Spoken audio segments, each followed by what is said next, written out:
예, 잘 쉬었어요. 이제부터는 병해충 관리하고 야생동물 관리에 대해서 설명하도록 하겠습니다. 사실은 이 분야가 저의 분야입니다.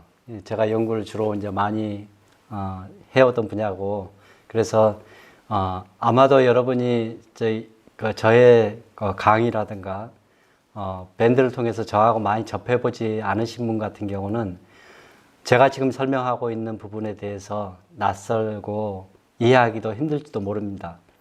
이 부분 같은 경우는 제가 오늘 지금부터 설명하는 부분 같은 경우는 아까 제가 이야기한 것처럼 그 유튜브 검색창에 농촌진흥청 배연구소를 한글로 치시면 제가 오늘 설명하는 부분들에 대해서 핵심적인 것들을 한 15분에 걸쳐서 설명해 둔 게 있습니다.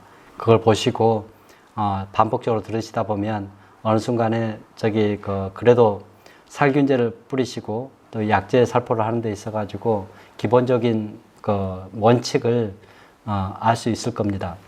여러분이 지금까지 제가 이야기한 것에 대해서 그리고 그 유튜브에서 설명한 것에 대해서 익숙하지 못했다 그러면 이제부터 익숙해져야 됩니다. 왜 그러냐면 우리나라에서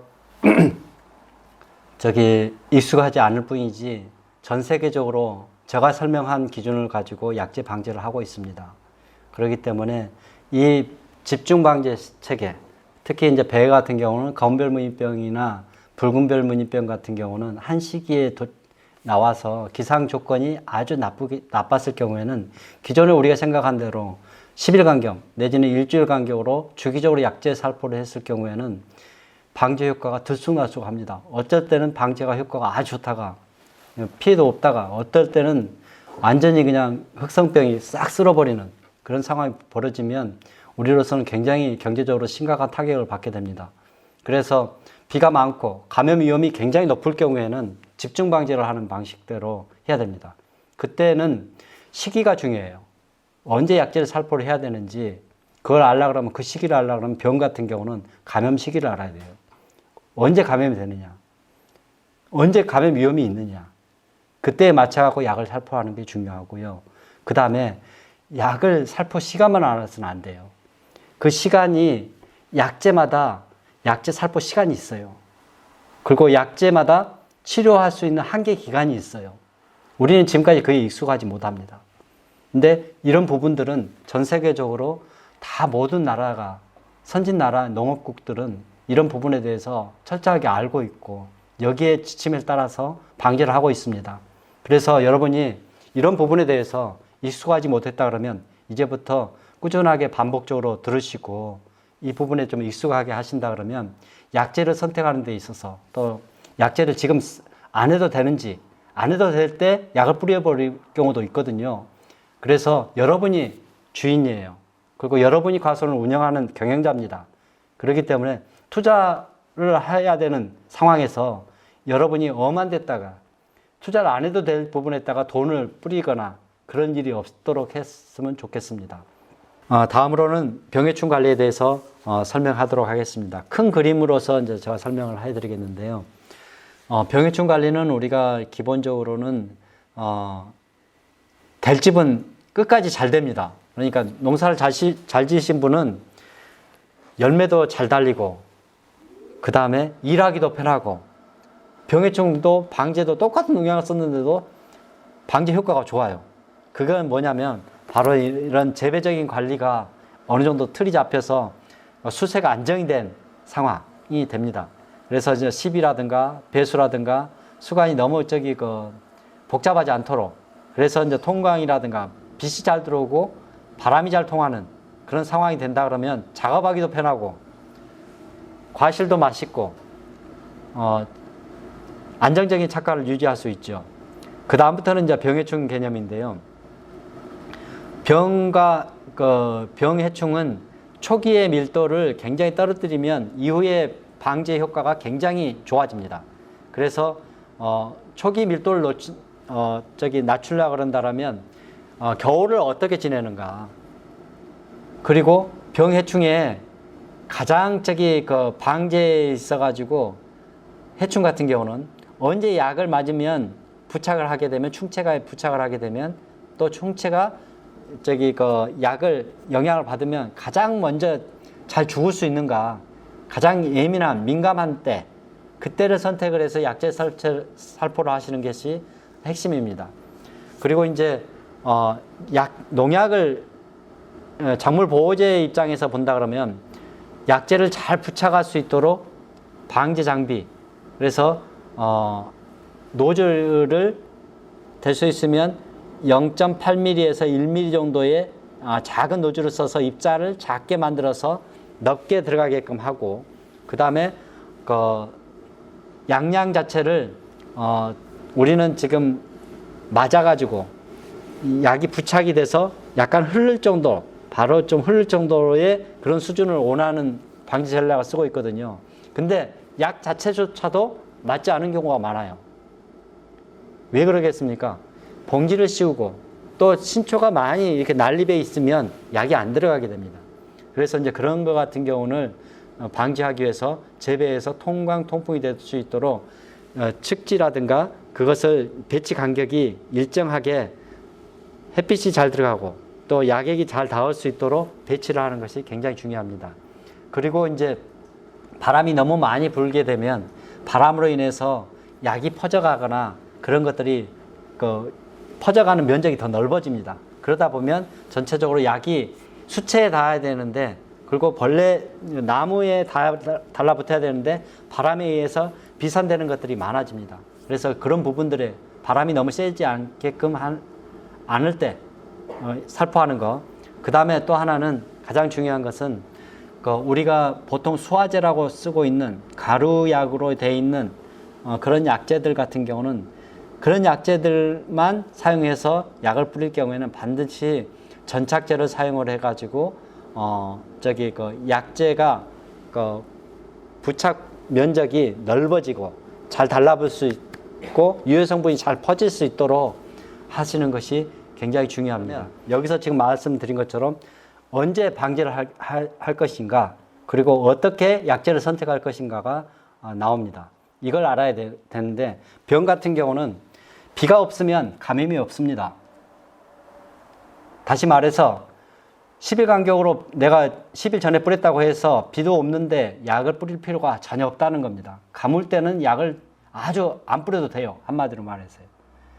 근데 병이 있거나 병원균이 있고 감염이 있고 그랬을 경우에는 2, 3일 간격일지라도 비가 너무 많이 와가지고 약재가 씻겨버렸다 그러면 다시 방제를 해줘야 돼요. 그것은 기준이 있습니다.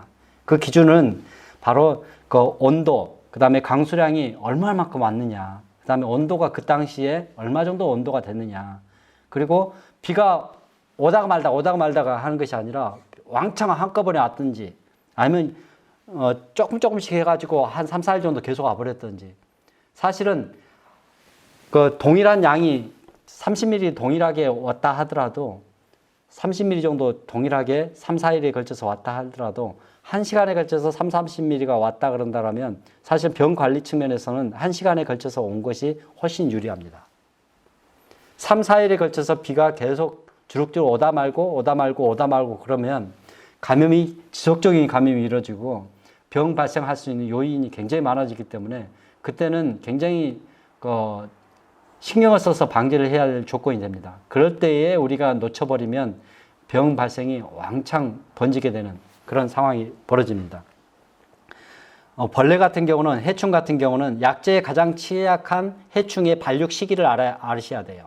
그래서 그 시기에 맞춰가지고 하되 우리가 주로 이제 피해를 받는 것이 주로 이제 꼬마 배나무 이하고 그 다음에 이게 매미충류인 노린재나 깍지벌레의 피해가 많고 그 다음에 나방류 피해가 많습니다. 그런 나방류 같은 경우는 알에서 깨어나는 시기에 방제를 하는 것이 가장 효과적이고 그 다음에 매미충류 같은 경우는 알에서 깨어나 가지고 약충기 때에 이렇게 움직일 무렵에 그때 방제를 하는 것이 가장 취약합니다. 그래서 하고 또 꼬마 배나무이 같은 경우는 특히 꼬마 배나무이 같은 경우는 초기 밀도를 줄여야 된다고 아까 제가 서두에 말씀을 드렸는데 초기 밀도를 줄이는 것은 월동 성충으로 겨울을 보내기 때문에 2월 달 정도 되면 가지로 익고 올라오는 시기가 있습니다. 그때에 맞춰 가지고 약재를 살포를 하면 월동 성충이 알을 못 낳게 하는 것이 가장 실용적으로 현실적이에요. 우리한테 적용할 수 있는 거. 그 시기를 맞춰 갖고 약재를 살포를 하고 나머지는 개화기 때 꼬마 배나무이가 다시 부화해 가지고 움직이고 그러기 때문에 그때에 2차 방제를 하게 되지만 그때는 주로 이제 살균제하고 건별무의병 방제하고 같이 겸해서 하기 때문에 그때는 종합 방제가 같이 일반적으로 들어가기 때문에 문제 없습니다만은 초기에 월동기 때에 밀도가 높다 그러면 2월달 방제가 꼬마 배나무 이 같은 경우 매우 중요합니다. 결론적으로 말하면 벌레는 약재에 취약한 해충의 발육 시기가 있다. 그 시기에 맞춰서 그리고 가장 편리할 때 초기 밀도일 때 방제가 쉬울 때 그때 방제를 하는 것이 가장 좋다. 그리고 병 같은 경우는 감염 여부를 정확하게 알고 특히 강우, 특히 적습 시간이라고 하는 것은 뭐냐면 물방울이 맺혀 있는 시간이에요. 잎사귀나 어린 과실에 물방울이 맺혀 있다라는 것은 거기에 병원균만 들어가기만 하면 바로 병이 일어날 수 있다는 전제 조건이 되거든요. 그래서 그 상황이 벌어지는 시간이 얼마 정도 유지됐는가. 그게 겨울에 일어났다 그런다면 전혀 문제가 안 돼요. 그렇지만 생육기 때 어린 과실 때 특히 잎사귀가 이제 막 전개되고 할 무렵 때는 굉장히 위험한 상황이 됩니다. 약재 선택에 있어서는 병에 있어서는 어떻게 하느냐. 약이 두 가지 종류가 있어요. 병이 자기 전공이 있습니다. 뭐냐면 병이 처음에 병원균이 자리를 못 잡게 하는 처음부터 이렇게 방어막을 치는 그런 기능을 하는 살균제가 있고 이미 침투해버리는 그런 병원균에 대해서 그 병원균의 균사를 죽여버리는 그런 치료제가 있습니다. 그러니까 우리가 보통 보호제 내지는 예방제라기도 하고 그 다음에 치료제라는 것이 두 가지가 있어요. 결과적으로 뭐냐? 보호제는 병원균이 처음에 밀려왔을 때에 뿌리를 못 내리게 하는 거예요. 처음부터 발육 자체를 못하게 하는 개념이고 치료제는 이미 자리를 잡고 있는 것을 없애는 거예요. 근데 이것이 너무 많이 자라버린 상태에서는 이 치료제가 말을 안 들어요. 그래서 이게 너무 많이 자라기 전에 딱 그 한계기 때까지 이 치료제를 뿌려주는 것이 우리가 해야 될 약재 적기를 잡는 방법이 되겠습니다. 그걸 정확하게 안다 그러면 우리는 약재를 내가 뿌린 것에 대해서 예측을 할 수 있고 또 내가 뿌린 약재가 약효가 별로 없다 그러면 그 약재를 안 쓸 수 있게 됩니다. 그것을 하는 작업을 지금부터 설명해 드리도록 하겠습니다.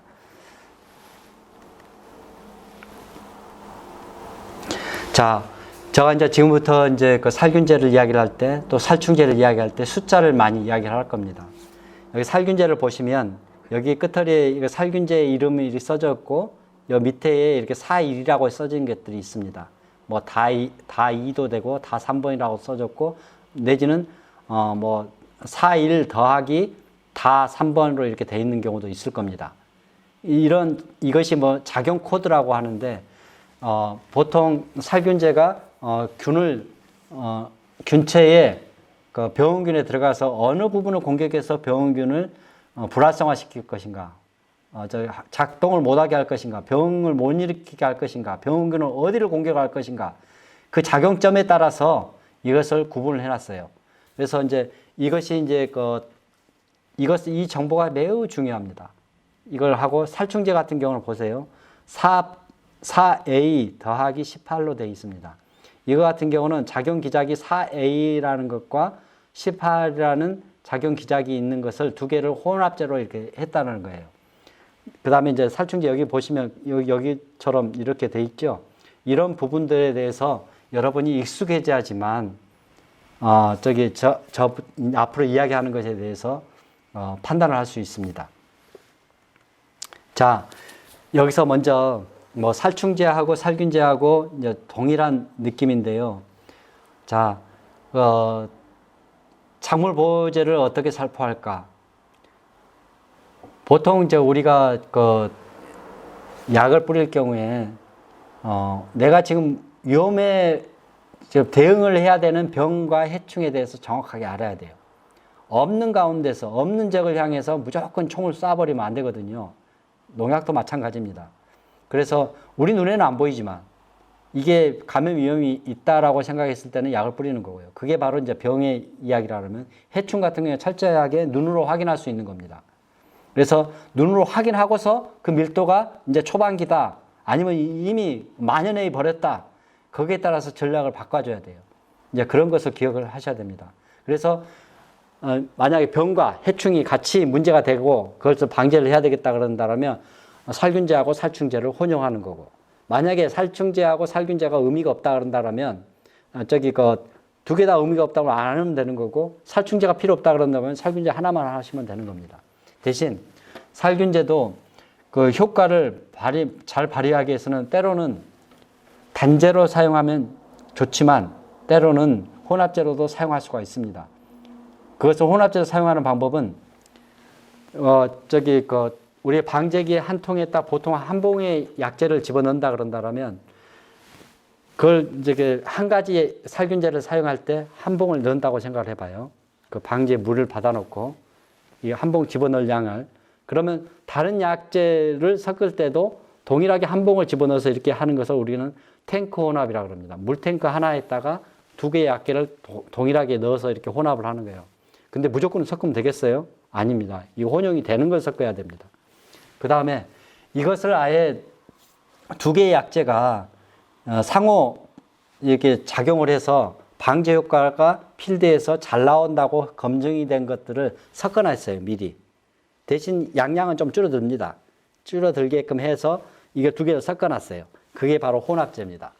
그래서 이 혼합제나 탱크 및 혼합을 해가지고 사용할 것인지 여부, 그것을 판단해야 되는데, 초기에 같은 경우는 어떨 때는 보호 개념에서 비가 내일부터 잠깐 오다가 말 거라고 생각한다 그러면 구태 혼합을 하지 않고 단지 양도 적고 그런다 그러면 한 가지 약재만 해도 되지만, 긴 기간 동안에 걸쳐 가지고 비가 오고 또 일주일 동안에 한 번 내지는 두 번 정도 긴 시간 동안에 오게 된다고 했을 경우는 혼합제로 해가지고 하든가, 아니 단제로 하나로 긴 시간 동안 보호해 줄 수 있는 그런 약재들을 선택을 하시는 것이 좋습니다. 그 다음에 이것은 이제 그 세대별로 다른 작용 기작의 약재를 사용했는가에 대한 설명인데, 좀 설명이 좀 어려울 거예요. 이건 뭔 말이냐면, 일단은 병에 대해서 설명을 합니다. 병의 경우에는 건별무의병 같은 경우는, 흑성병 같은 경우는 만약에 포자가 이렇게 나와 있는 상태, 우리가 눈으로 이렇게 포자가 이렇게 확인이 되잖아요.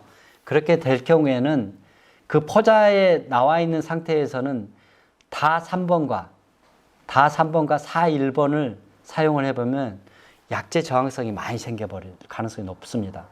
그게 연구 보고 결과예요.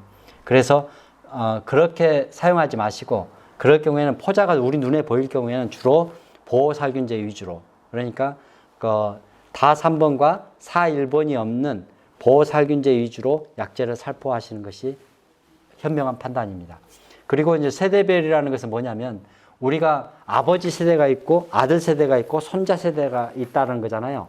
벌레도 그렇습니다. 1세대가 있고 2세대가 있고 3세대가 있어요. 이렇게 뚜렷한 것들이 있습니다. 이게 우리 이제 배로 말할 경우에는 가루깍지벌레가 그래요. 가루깍지벌레 같은 경우는 4월 하순부터 5월 상순의 무렵에서 그때 이제 올동알이 깨어나거든요. 그때가 그 무렵에 약재를 각각의 다른 약재를 선택을 해서 방제를 해주는 것이 좋습니다. 이제 그런 세대별로 이렇게 딱 구분이 됐을 경우에는, 만약에 이제 다른 약재를 한다고 해가지고 A라는 약재를 뿌렸어요. 한번 딱 뿌렸는데 안 죽었어요. 깍지벌레가 안 죽어. 그래가지고 10일 후에 B 약재를 뿌렸어. 그런데도 이제 그렇게 했는데 나중에 보니까 깍지벌레 안 죽고 5월 말쯤에 보니까 뭐 주변 살아요. 네, 6월 피해가 굉장히 지속이 된단 말입니다. 그렇게 되면 다시 저기 그 6월 하순부터 저기 7월 중순 무렵에 그때 이제 깍지벌레가 이동이 되는데 그때 무렵에 다시 A라는 약제하고 B라는 약제를 다시 쓰느냐 그러지 말아라 이 말입니다. 왜 그러냐면 이미 안 듣는 것을 그 다음 세대의 그 약제는 이 약제에 대해서 A라는 약제하고 B라는 약제에 대해서 안 듣는 저항성 해충이 자기 자손들한테도 저항성을 물려줬는데 그 약제를 다시 그 다음 세대에다가 써주면 안 된다 이거예요. 그래서 그런 내용입니다. 그래서 그럴 경우에는 차라리 잘 듣는 것을 딱 만약에 C라는 약제를 내가 뿌렸어요. 근데 깍지벌레 잘 죽어요. 근데 나중에 보니까 조금 좀 미진한 것 같아. 그러면 C라는 약제를 차라리 A, B 쓰고 다시 다음 세대에 A, B 이렇게 쓸 바에야 차라리 C라는 약제를 2번 써가지고 확실하게 초기 밀도를 잡아주라는 그런 개념입니다. 그래서 세대별로 다른 약제를 써라는 거고 여기 보시면 아시겠지만 21, 11, 3으로 이렇게 돼 있죠. 그런다 그러면 보세요. 우리가 약제를 선택을 할 때 살균제도 마찬가지고 살충제도 마찬가지입니다. 세 가지 아까 작용 코드라는 것이 있었어요. 그러면 그 작용 코드가 1번이 21번 만약에 21번이다 그러면 다시 그 다음에 쓸 때는 다른 작용 기작에 있는 코드를 쓰고 그 다음에 다른 작용 코드를 쓰고 이걸 쓴 다음에 다시 21번이라는 작용 코드를 쓸 수 있다는 내용이에요. 제가 구태여 한글로 안 쓰고 이렇게 영어로 쓰는 이유가 뭘까요? 외국에서는 다 쓰고 있는 보편적인 지식입니다. 우리나라만이 이런 부분에 대해서 무시하거나 모르고 있었어요. 아니면 여러분이 지금까지 이런 것에 대해 신경을 쓰고 있지 않았기 때문에 누가 이렇게 권해준 대로 그대로 그냥 방제력에 따라서 썼던 거예요. 그렇지만 이제는 바뀌셔야 됩니다. 이런 작용 기작을 지켜야지만 우리가 농약을 사용하더라도 효과를 볼 수 있고 그 효과가 제대로 발휘하는지 마는지를 우리가 판단을 할 수 있습니다. 그걸 판단한다는 건 뭐냐면 어떤 A라는 약제를 썼는데 응애를 죽이려고 그 약을 뿌렸어요. 근데 응애가 하나도 안 죽었어. 그렇다 그러면 이 약제가 안 듣는구나 라고 바로 판단할 것이 아니라 어떻게 해야 되는가요? 이 약제를 내가 썼을 때 A라는 약제가 실제적으로 약효 보증 기간에 너무 오래된 약제가 아닌가 그걸 판단해서 아니다. 뒤에 사용 기한을 보니까 바로 3년 뒤에까지 사용이 되게끔 돼 있다. 그러면 이 문제는 아니구나. 또 하나는 문제는 뭐냐면 이것이 적용 대상의 약제인가?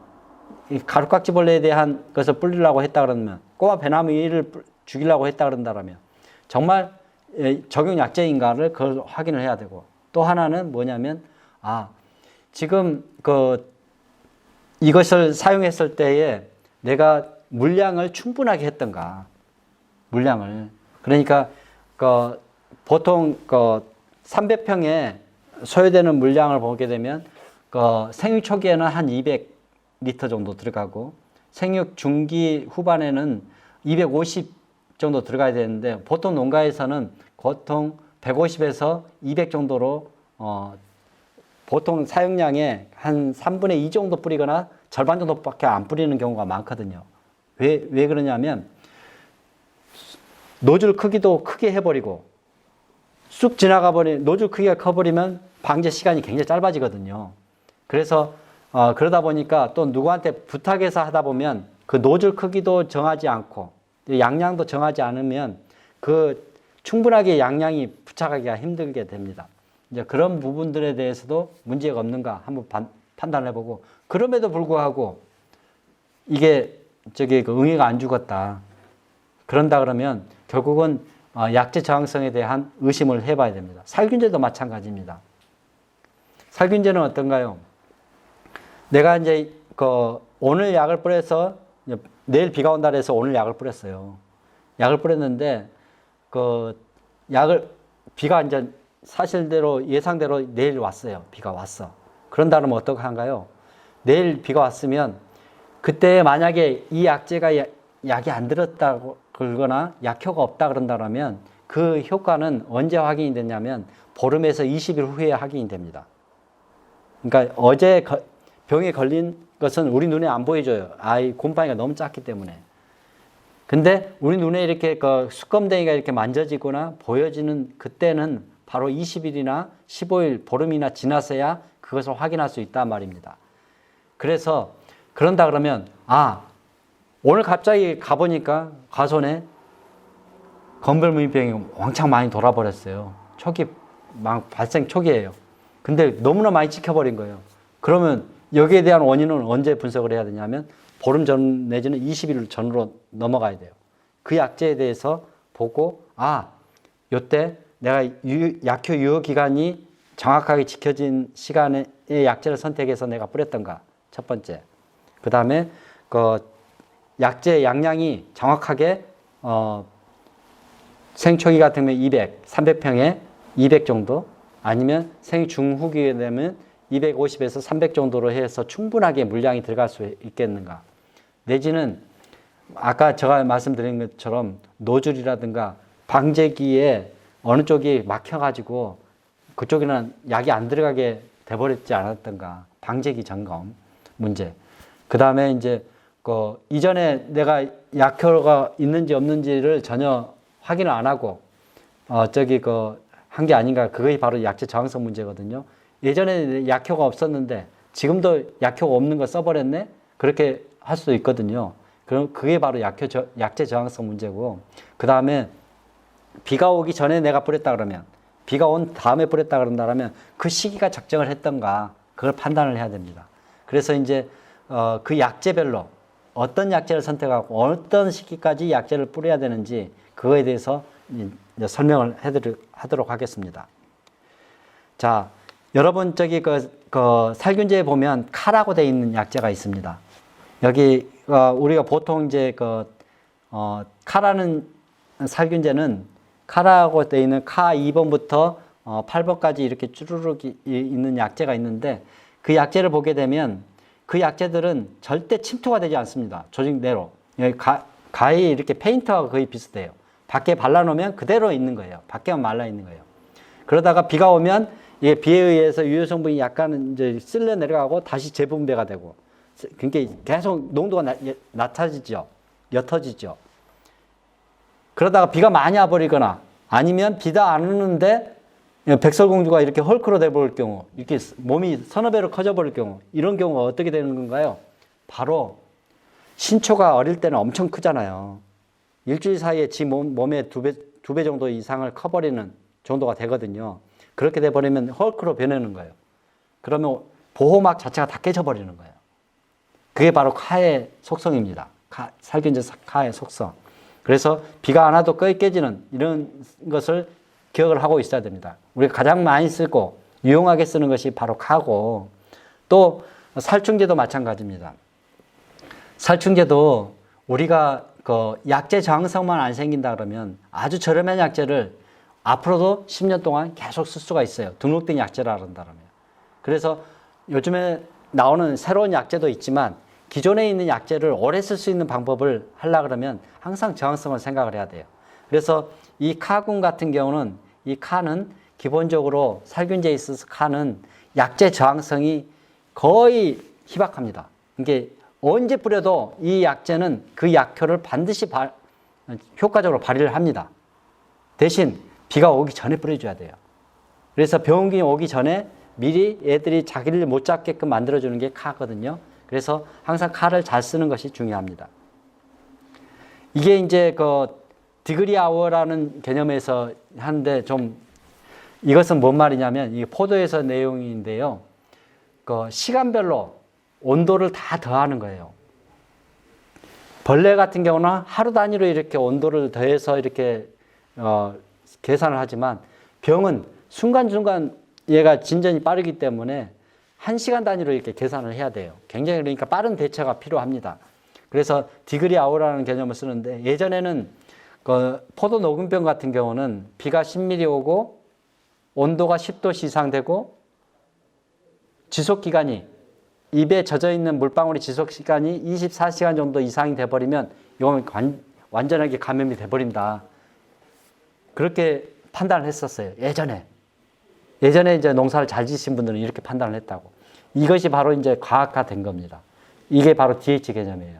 그래서 45DH라는 값을 만들면 13도씨 이상이 돼가지고 4시간 정도 13도씨 하고 4번 더하게 되면 얼마가 나요?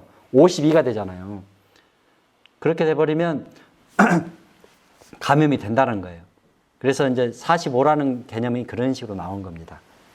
그래서 이 디그리 아워라는 개념, 1시간당 온도를 더해서 그 값을, 감염에 필요한 값을 보니까 배에서는 125가 맞더라.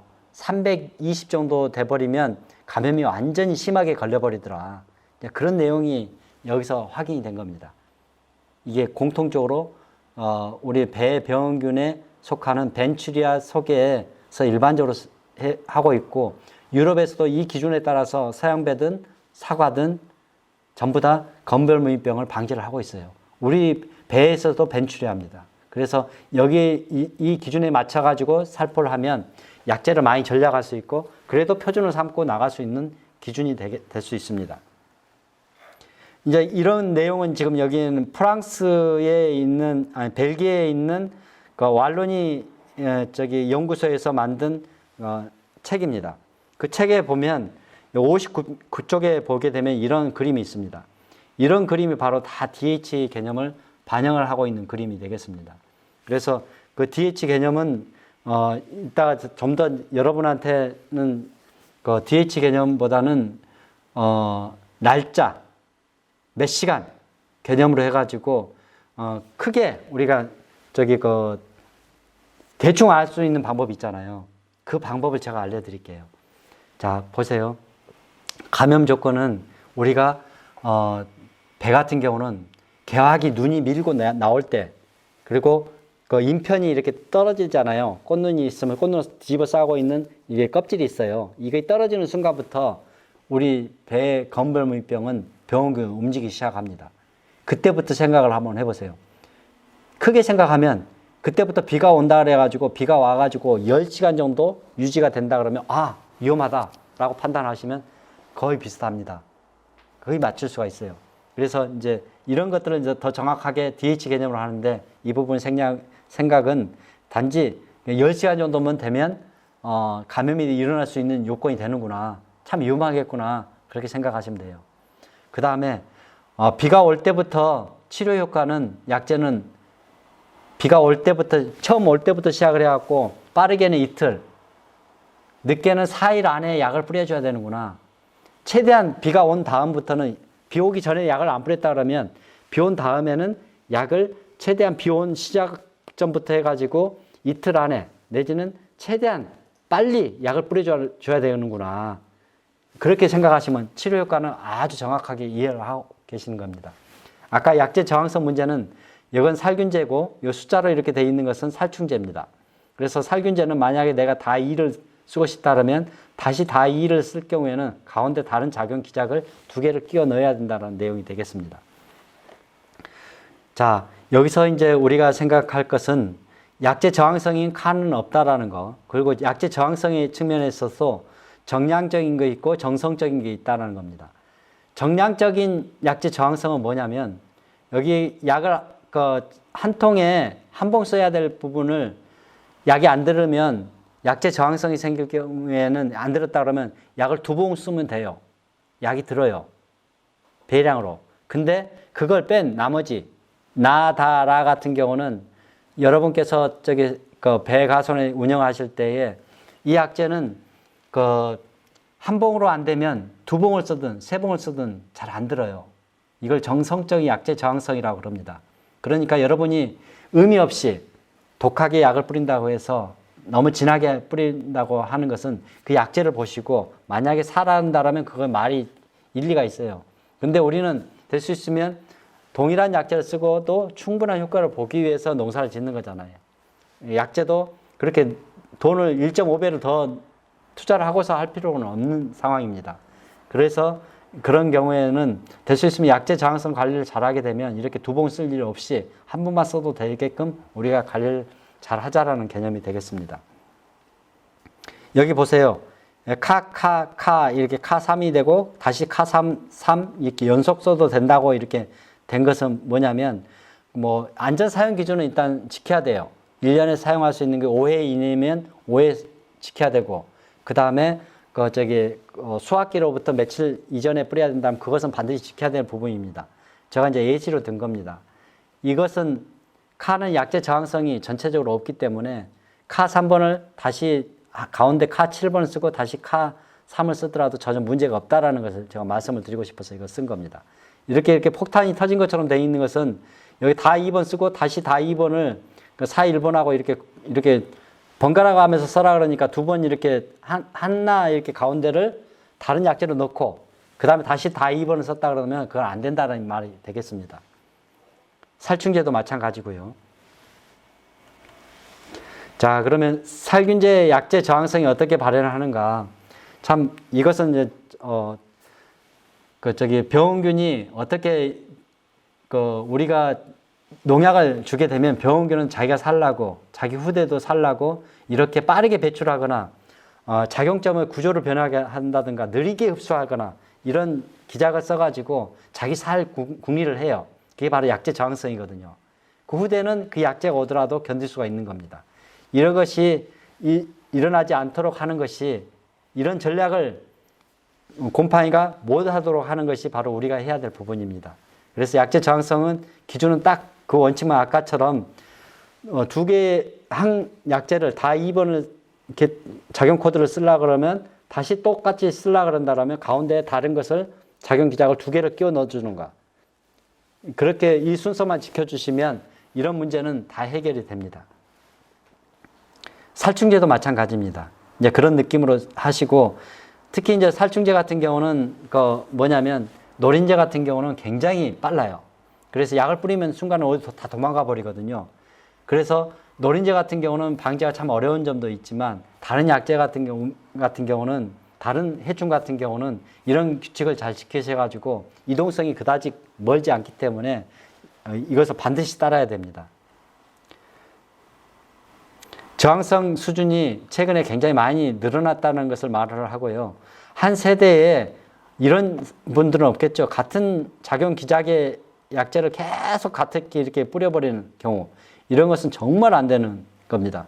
차라리 정 안 된다 그러면 가장 좋은 방법은 다른 작용 기작을 한 세대, 다른 세대, 그 다음 세대는 여기 보라색이나 연두색이 아닌 노란색이나 적색, 이것이 뭐냐면 작용 기작을 각각 달리 해가지고 그 약제 방제를 하는 거거든요. 정 이게 안 된다 그런다면, 하다 못한다 그러면 한 시기에 약이 잘 듣는 것을 그냥 두 번 뿌려도 되는 거예요. 그 다음에 이걸 두 번 뿌려도 되는 거고, 그 다음에는 또 똑같이 이렇게 두 번씩 해버려도 된다는 거예요. 이것은 바로 여기 작용 기작을 달리하는 것에 비해서 차안입니다. 좋은 방법은 아니에요. 이것이 가장 좋은 방법이죠. 그래서 이제 고정 방제하고 예측 방제, 절충식 방제가 있는데요. 그것은 그림으로 설명을 해드릴게요. 고정 방제력은 10일 간격으로 계속 그냥 약을 뿌려버리는 거예요. 그걸 우리가 지금까지 익숙하게 해왔던 거죠. 이제 그런데 감염 도중 방지 전략은 좀 아까 제가 프랑스하고 벨기에에서 쓰고 있는 방식을 지금 제가 가져왔는데 이 방법은 좀 이해하기 어려울 수도 있어요. 뭐냐면 병원균이 이렇게 진전하고 있는 과정에 이때 약을 살포를 하게 되면 약제 부착량도 높고 약제 유실량도 적고 얘를 빨리 죽일 수 있다는 거예요. 굉장히 어릴 때 죽이면 병원균도. 그게 감염 도중에 방지하는 전략이다. 그래서 요 무렵이 됩니다. 그래서 비가 오기 전에 약을 만약에 우리가 카나 다를 뿌렸다 그런다면 그 이후에 이것을 가장 좋은 방법이에요. 그 방법이. 비가 오기 전에 뿌렸으면 가장 좋은 방법이에요. 비가 오기 전에 6시간 이전에. 그래서 뿌리고 잘 말라놓고 마른 상태에서 유지를 시키는 것이 가장 좋고요. 그 다음에 이제 이걸 안 했다 그런다면 이 도중에 이렇게 약제를 살포를 해가지고 이것이 DH 값이 125나 320에 도달하기 전에 이 중간에 약을 뿌리게 되면 가장 방지 효과가 좋은데, 이것이 바로 배유기재배가 석회융합제 단 살균제 하나 가지고 방제가 되는 이유가 되겠습니다. 그래서 유기재배가 지금 자리를 잡고 있거든요. 이 전략 하나만 있으면 살균제 복잡하지 않아도 돼요. 그 석회융합제가 바로 배유기재배를 지금 정착을 하게 할 수 있는 좋은 도구고 아주 저렴한 약제입니다. 거의 500배 수준에서 약제를 하기 때문에 약제 비용이 거의 들질 않아요. 그게 유기재배예요. 근데 약제도 저렴하지만 이 사용 시기만 정확하게 잘 알면 그것을 해결할 수 있습니다. 이것은 이제 저희가 기상청의 예상 정보 강우 정보를 바탕으로 해가지고 누적 강수량을 재고 그때의 온도를 더해서 DH 값을 합니다. 해충은 이제 하루 단위로 이제 평균 온도를 해요. 반륙 0.온도 이상의 것을 계산을 하게 됩니다. 적습 온도 화분이 그래서 이제 비가 올 때부터 해가지고 온도를 더해가지고 이렇게 하게 되면, 제가 이제 지금까지 이것을 손으로 계산해서 그동안 배사랑 밴드를 통해 가지고 4년 정도 이것을 정보를 나눠드렸습니다. 근데 이제 이것을 지금 3월 달까지 업체하고 이제 기술 이전돼서 이것을 만들었습니다. 프로그램으로 만들었습니다. 그래서 구체적으로 이제 실시간으로 지역별로 이렇게 나올 수 있는 계기가 될 거니까 배연구소를 많이 응원해 주시고 정보가 여러분한테 잘 도달할 수 있도록 최선을 다해서 나르겠습니다. 올해는 좀 활용하셔도 괜찮을 듯 합니다. 이렇게 작년까지는 제가 이렇게 몇 시까지 약을 뿌리지 마라, 유기재배, 무농약 내지는 관행재배 해서 화상병 약제를 살포했다면 지금 당장 치료 살포가 필요 없습니다. 강우 여건에 맞춰가지고 약제를 살포를 하는 것을 하고 있습니다. 그러면 이게 바로 이제 방제 결정 지원 시스템이라고 합니다. 여러분이 입장에서 지금 이 자리에서 지금 이 시간에 내 병이 걸렸던가, 아마 어떤 약제를 뿌렸다 그러면 지금은 그 약제가 효과가 있을 건가 없을 것인가, 그런다 그러면 앞으로 내가 어떻게 해야 될 것인가, 그 부분에 대한 답을 주는 그런 시스템이 되겠습니다. 자, 이것만 기억하면 돼요. 병 문제에 있어서는 이런 카라고 되어 있는 약제는 내일 비가 온다고 예측이 됐을 때 오늘 판단하는 겁니다. 아니면 하루 더 전에, 이틀 전에 판단하는 겁니다. 비가 30mm 미만으로 비가 온다고 하거나 짧은 시간에 온다 할 경우에는 이 카를 선택하시면 단용으로만 해도 괜찮습니다. 근데 비가 30mm 이상 온다 그러고 강우 확률이 높고 2, 3일 정도 계속 지속적으로 온다 그러고 일주일 사이에 2번 정도 온다 그러고 그런다 그러면 다하고 라를 미리 이렇게 살포를 하시는 게, 비 오기 전에 살포해서 딱 말려놓는 것이 아주 좋은 전략이 되겠습니다. 물론 가장 중요한 것은 약제가 잘 달라붙어야 돼요. 이제 그것은 기본입니다. 근데 이렇게 하고 나서 일기예보 상에서는 25mm라든가 조금밖에 안 온다 그랬는데 비가 안 와버리는 거예요. 그래버리면 치료제는 당연히 살포할 필요가 없죠. 감염이 없었으니까. 근데 비가 엄청 많이 와버린 거예요.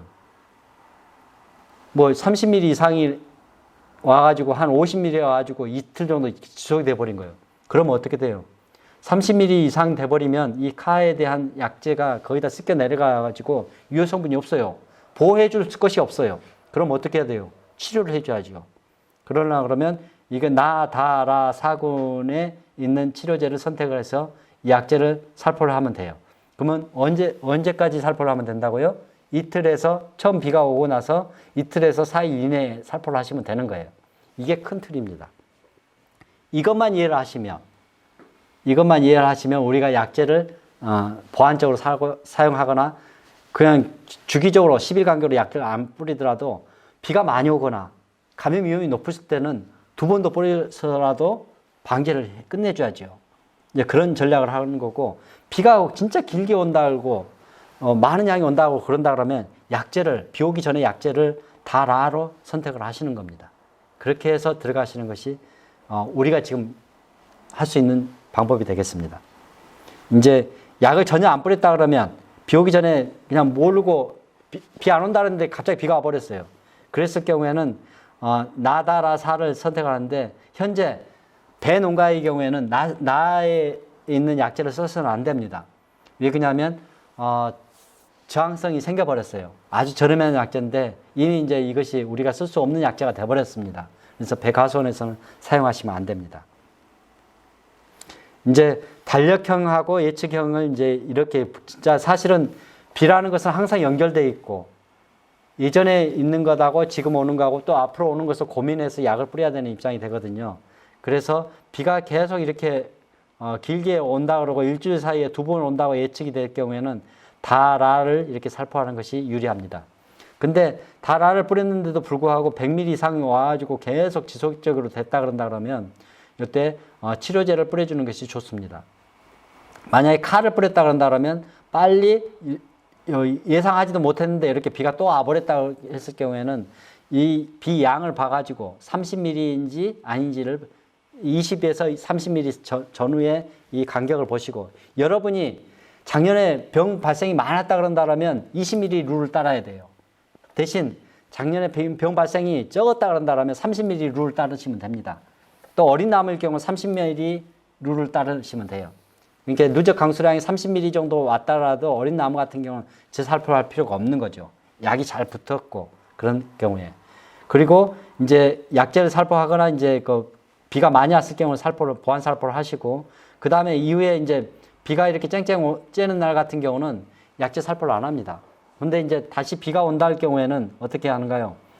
여기서 여기까지 거의 약을 뿌렸는데 여기에 전혀 비가 안 와볼 수도 있어요. 그러면 생육 초기는 10일 정도 지나버리면 약효가 다 끝났다고 생각하시면 됩니다. 7일에서 10일 정도 지나면. 그러면 그 이후에 또 비가 온다 그러면 설령 비가 안 왔다 하더라도 요 시기에 비가 안 왔다 할지라도 요때 약을 뿌렸으니까 이 약효는 없어졌다고 생각을 하시고 여기 비에 올 때는 감염이 될 거라고 생각을 하시고 다시 약을 뿌려야 되는 거예요. 카일 경우에는. 다일 경우에는 약 보름 정도 잡습니다. 예. 그리고 달력형은 일반적으로 10일 간격으로 약을 뿌리는데 여러분께서 이제 정 힘드시면 10일 간격으로 약을 뿌리셔요. 암약제라고 뿌리셔요. 정말 저것이 제가 이야기한 것이 이해가 안 된다 그러면 대신 이거 하나만 지켜주세요. 뭐냐면 비가 이렇게 온다 그러면 10일이 지나서 비가 안 오는데 약은 뿌리지 마세요. 근데 비가 올 경우에는 그 이전에 약을 한번 뿌리시면 됩니다. 그렇게만 지켜주시면 충분합니다. 그리고 이후에 여기 보세요. 여기 다하고 라를 뿌렸는데 비 양이 굉장히 많이 왔어요. 여기까지 7일까지 해가지고 굉장히 3번에 걸쳐서 많이 왔어요. 그래가지고 100ml 미만으로 이렇게 왔어요. 총 누적 강수량이 왔는데 이 약효가 이제 이제 유지가 되겠죠. 만약에 100ml 이상은 되었다면 이 약효가 이제 떨어질 수가 있는 상황이 됩니다. 그런 경우는 어떻게 해야 될까요? 여기다가 치료제 섞고 여기 이후에 일주일 후에 또 비가 온다니 여기에다가 카든지 다든지 2개를 섞어 가지고 여기를 같이 예방해 주는 방식으로 하시면 정확합니다. 이것은 제가 이제 배를 가지고 이제 실험했던 내용이 되고요. 이제 이걸 하나 좀 기억을 해 주십시오. 여러분이 농가에서 올해처럼 이제 겨울에 지금 추웠잖아요. 지금 추우면 어떻게 되느냐? 가지가 죽어요. 그래가지고 봄철이 되면 까맣게 가지 부분이 죽는단 말입니다.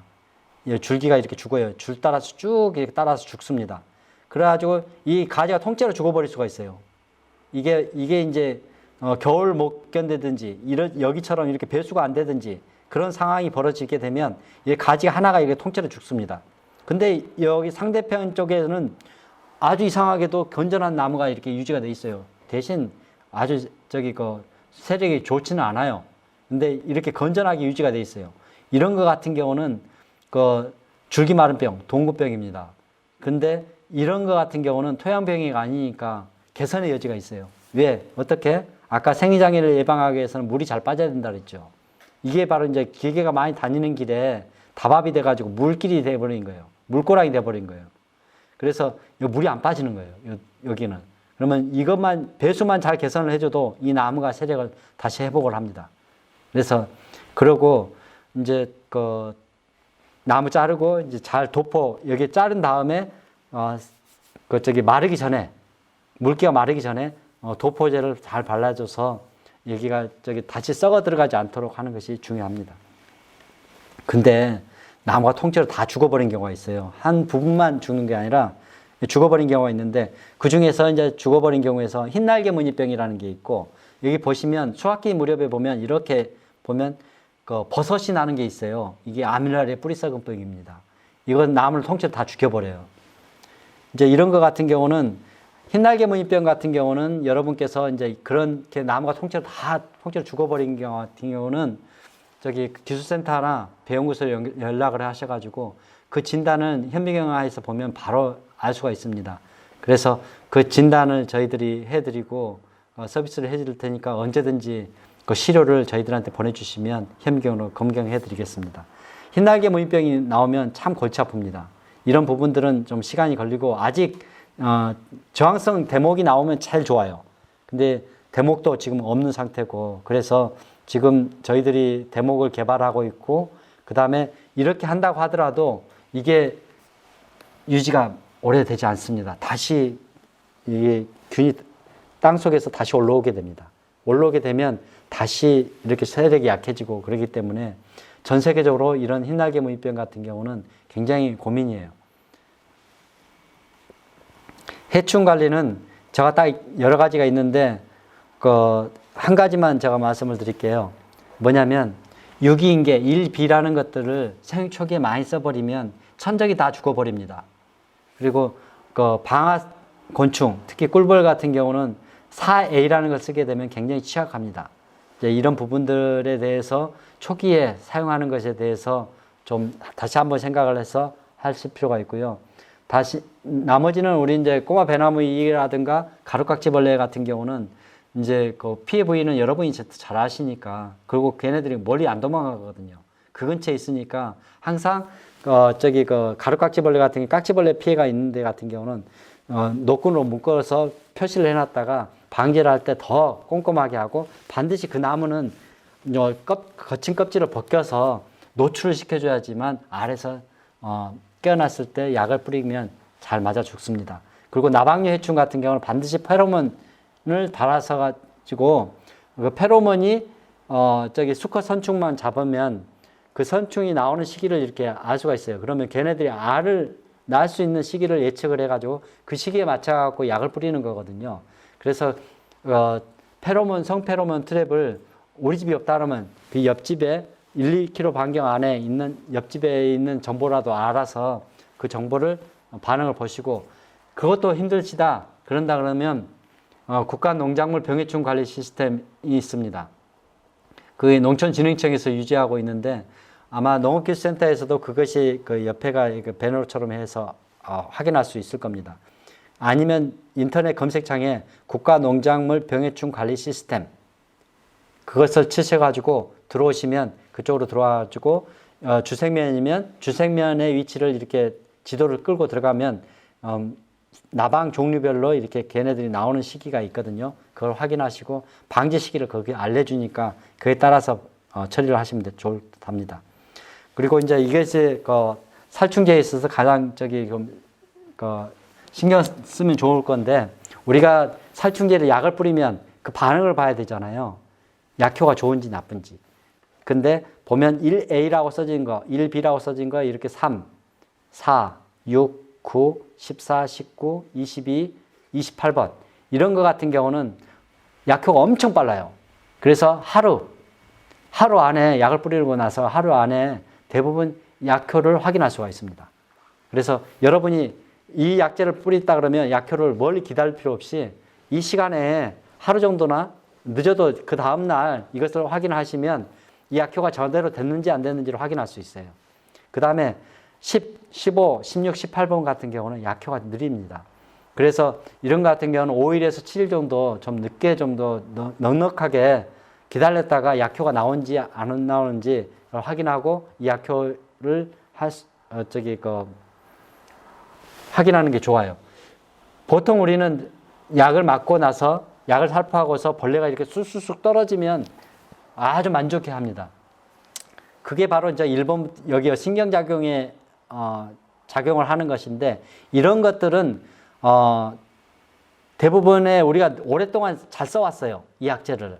근데 이런 것들이 만약에 약효가 떨어진다 그런다면 이 생장 조절 물질 같은 이 조절 약재 효과를 가지고 있는 약재 같은 경우는 약효는 느리지만 특정 대상 해충에 대해서 굉장히 강한 반응을 보이기 때문에 이런 것들을 약효 기간을 좀 생각해서 넉넉하게 좀 기다렸다가 이 약재를 선택해서 방제를 했다면 그 이후의 시간을 잘 판단하셔가지고 약효를 분석을 하시고 내가 투자한 만큼 얼마나 이것이 해충이 방제됐는지 확인하시기 바랍니다. 이것은 한 3, 4일 정도 주로 이제 응애류의 약효입니다. 그래서 좀 3, 4일 정도 좀 기다렸다가 약효를 확인하시는 것이 좋습니다.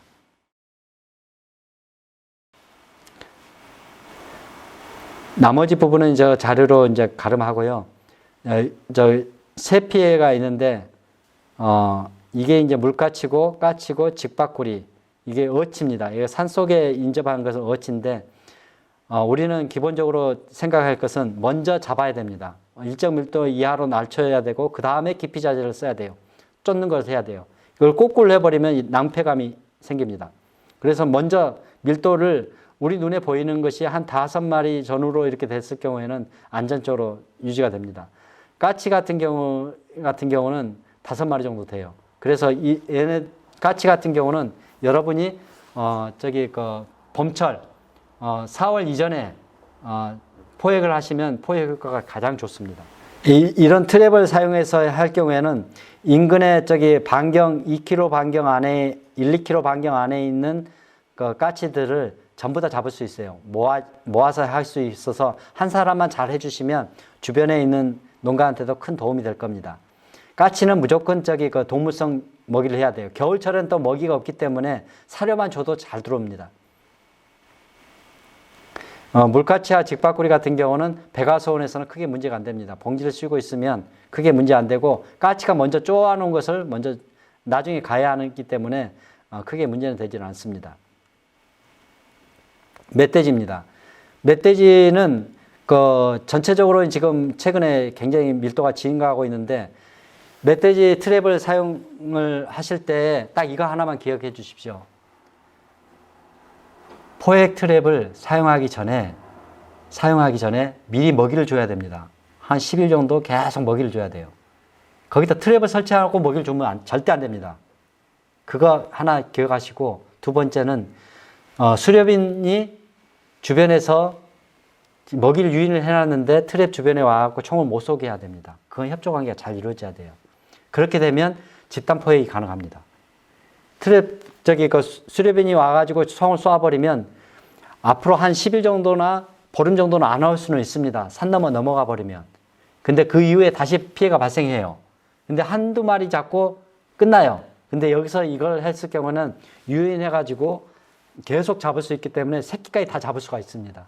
그래서 여러분이 할 것은 처음부터 끝까지 멧돼지를 잡을 때는 수렵인과 협조관계가 잘 이루어져야 되고, 트랩을 설치하기 전에 반드시 먹이를 주는 기간을 10일 이상 둬가지고 꾸준하게 그 동네에 있는 멧돼지가 전부 다 그리 모일 수 있도록 항상 그 자리에 오면 먹이를 먹을 수 있도록 해줘야 돼요.